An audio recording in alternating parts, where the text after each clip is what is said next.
In this video, I'm going to walk you through how to quickly and easily assemble your automatic ironing machine for shirts. The setup is simple and straightforward, and the great thing is that you can also use it for t-shirts and polo shirts. All you'll need for the setup are these parts. First, a set of lower rods. You'll also need a set of telescopic rods and these hanger parts. And you'll need the weight clamps along with your shirt balloon. You should begin by inserting the lower rods into the motor unit first.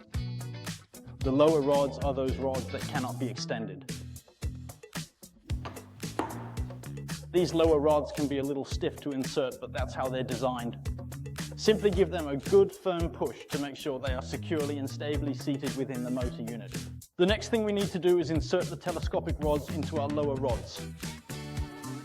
It's crucial that it's pressed firmly all the way to the bottom, ensuring everything remains perfectly stable.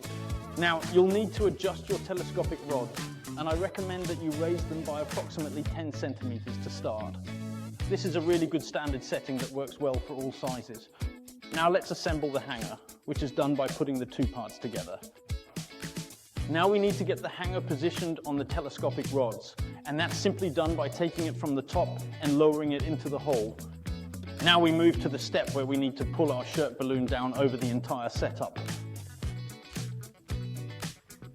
And it is crucial here that you carefully position the shirt balloon down over the black edge of the motor unit, ensuring it is completely sealed all the way around its circumference. One thing that's absolutely vital for your ironing process is the size adjustment of your shirt balloon.